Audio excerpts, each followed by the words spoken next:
Hello, and welcome to the Library of the Communist Left. Today, we will be reading a text called Software, Monopoly and Production Costs and the Microsoft Case, from December of 2002. There is a little bit of context to this text, which is that this came right after the US justice system decided to not split up Microsoft into two companies. This was due to Microsoft pretty much holding an absolute monopoly on both operating systems and web browsers following their inclusion of Internet Explorer into the default Windows distribution, which you could buy at stores, and you would get Internet Explorer for free. It also regarded basically Microsoft's dealings with computer manufacturers and other sorts of companies. This text was written by Robin Goodfellow and translated by the Revolutionary Technical Collective. The Revolutionary Technical Collective is an assemblage of people dedicated to supporting the communist movement by assisting in technical effort. One of those technical efforts includes the website for this podcast, which you can find at lcl.comrades.sbs. If you want to request your own website for hosting Marxist content, just send an email. That's admin@comrades.sbs. It'll give you an FTP account. Software, Monopoly and Production Costs and the Microsoft Case. Necessity makes its way through an infinite number of coincidences. When the giant American computer manufacturer IBM, which then found itself in a virtual monopoly position on the major computer systems market, created a de facto standard for microcomputers by launching a PC, which, alas, is now more famous than our Communist Party, or Parti Communiste. Little did they know that this was a Trojan horse that would, on the one hand, cause them to lose their arch-dominant position in relation to their manufacturing competitors, and, on the other hand, open the road to monopoly and fortune to a young company headed by a young man in sneakers named Bill Gates. To expose the basic functions of a computer, it needs an operating system, or an OS. IBM had a choice, and opted for the operating system from the small company Microsoft. And so, at the same time as the PC, the Microsoft operating system, MS-DOS, MS for Microsoft and DOS for Disk Operating System, was promoted. As the PC became a standard, the operating system became even more so, since it ensured compatibility between the various computers competing within the PC standard. Today, Microsoft is in an even better position than IBM was in its heyday. 90% of the 500 million computers are equipped with its operating systems, and this supremacy is the object of admiration and jealousy from its competitors and of complaints from various users confronted with unfinished products sold at monopoly prices. The US administration, sometimes anxious to optimize the equalization of profit rates and thus best promote the exploitation of the proletariat, proves to be a champion of free competition against monopoly. Of course, the bourgeoisie has long since forgotten that, in practical life, we find not only competition, monopoly, and their antagonism, but also their synthesis, which is not a formula, but a movement. Monopoly produces competition, competition produces monopoly, monopolists compete, competitors become monopolists. If monopolists restrict competition between themselves by partial associations, competition increases among the workers, and the more the mass of proletarians increases vis-a-vis the monopolists of one nation, the more unbridled competition becomes between the monopolists of different nations. The synthesis is such that monopoly can only be maintained by continually growing through the struggle of competition, as said Marx in The Poverty of Philosophy. But the more precise aim of this text is to show that, in this particular case, the removal of Microsoft's monopoly and the restoration of a more competitive market would do nothing to improve the situation for other capitalist clients of the software industry or for individual consumers. If Le Monde is to be believed, there is a Microsoft bug in the fact that the US administration has given up on creating a competitive situation by dismantling Microsoft, and it cites the example of AT&T and its supposed impact on the development of the telecommunications sector. Let's go back to the data provided by the same newspaper. Microsoft's sales are in the region of $25 billion. This is well below that of the world's major computer manufacturers. IBM and Hewlett-Packard are well above this figure. On the other hand, Microsoft's profit is $7 billion, or around 30% of sales, and in other years it has been around 40%. Such a profit effectively reflects a monopoly position, with profits well above the social average for comparable companies. Part of Microsoft's profits are based on its quasi-monopoly position, on its ability to impose a price level which, in relation to the mass of software sold, generates high profits. If we assume that Microsoft pays 25% of income tax, we obtain a gross margin of around $10 billion and a production cost of around $15 billion. If we were to apply to this production cost a profit rate more in line with the social average for companies in the sector, say 10%, we'd get sales of around $16.5 billion. One of the characteristics of the software product is that its reproduction cost is almost zero.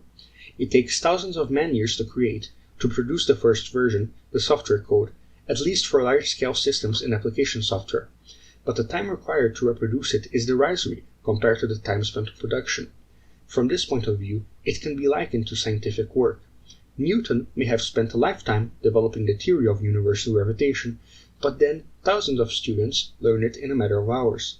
Consequently, the more widespread the software, the lower its social cost. So what would a Microsoft competitor bring to the table? To produce and distribute software with an equivalent functionality to Microsoft's, a competing company would have to employ the same amount of labor. Substantially equivalent manpower must be employed to produce substantially equivalent software. Consequently, a competitor would have to spend in both variable and constant capital amounts roughly equal to those we have recalculated for Microsoft. Microsoft would therefore spend $15 billion in production, and so would the competing company. If we assume that the two companies are on an equal footing and achieve a profit rate of 10%, each company would then have sales of $16.5 billion. But for the company as a whole, the cost of satisfying the need for software would be twice $16.5 billion, i.e. $33 billion, compared with Microsoft's $25 billion. In other words, the price of software would be higher than the current price, but this price would no longer be a monopoly price, but a free competition price. Of course, it could be argued that competition would have other effects that would contribute to lowering production costs. Microsoft employs around 45,000 people worldwide, including 30,000 in the United States. It's common knowledge that Microsoft's employees generally enjoy above-average salaries and, at least in the Redmond headquarters, particularly favorable working conditions, spacious premises, pleasant working environment, relaxation rooms, etc., which also go hand in hand with long working hours. On the one hand, Microsoft's employees benefit from the company's monopoly in a way that the communist theories describe in the terms of the labor aristocracy.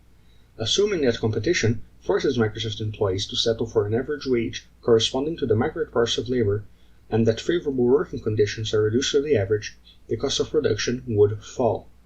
On the other hand, not all Microsoft employees are involved in software development.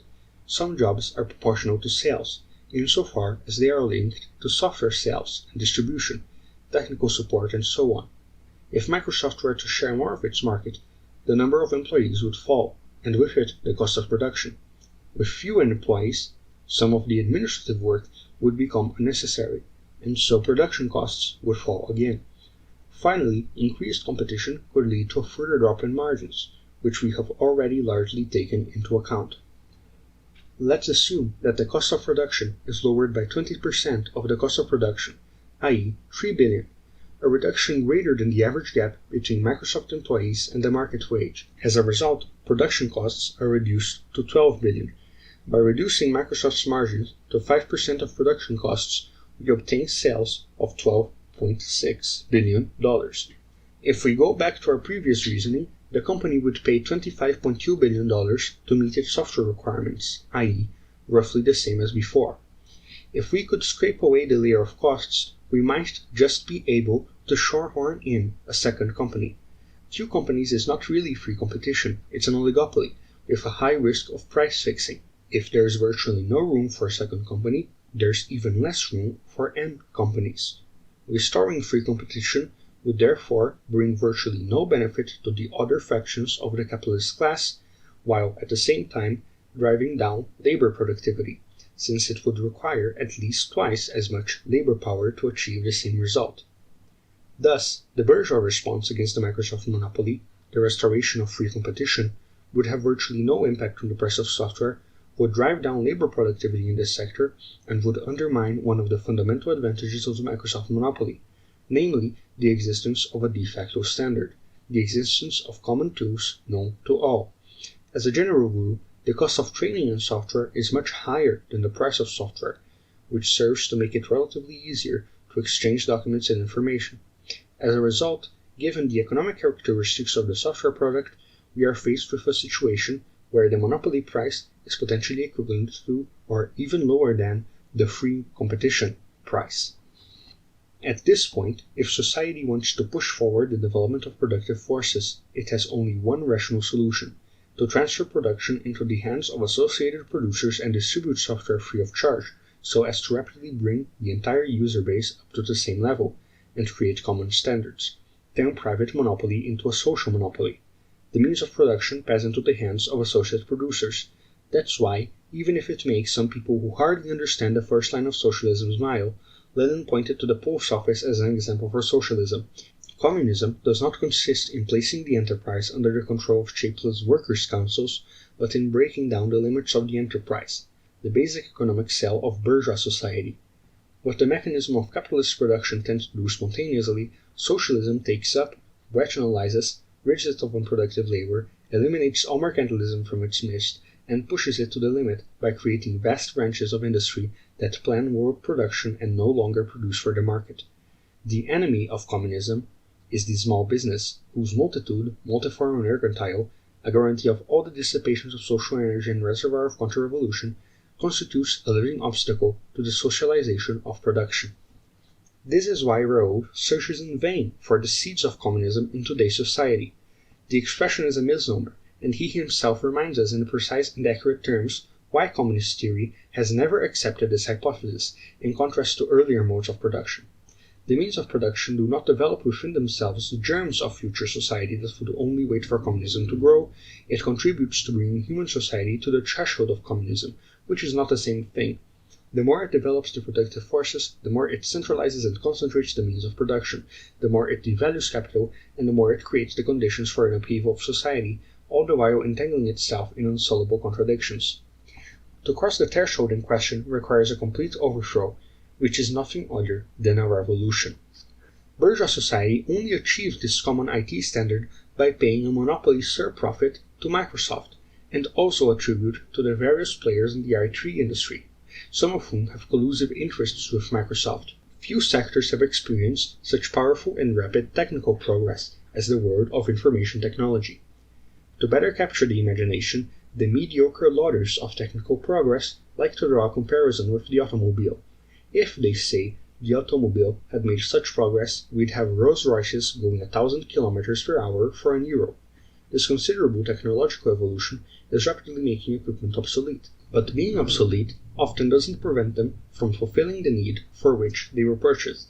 Microsoft software solutions are also part of this obsolescence planning, which they accelerate and reinforce. Take, for example, XP, Microsoft's latest operating system. To run it properly, you need the latest technological developments in terms of microprocessor, RAM, and storage size. Compared with the previous operating system, program size has more than doubled. In view of technological developments, software designs have longer since given up optimizing the size of the programs, which cover a growing mass of needs and require even greater hardware resources. Both programming logic and the collusion of interests between software manufacturers and publishers encourage the rapid renewal of both hardware and software. Application software, such as word processors, must also be compatible with the operating system, and thus increase the weight of the IT sector for society. Far from the jeremiads of the advocates of liberalism and the return to free competition, we saw that the only real solution could only lie in passing the means of production into the hands of associated labor, and that the competing branch of the alternative, the classic bourgeois solution via the restoration of competition, had no reality in this particular case, due to the very nature of price formation in the software world. However, in the absence of socialist perspectives, other reactions to Microsoft's monopoly took place.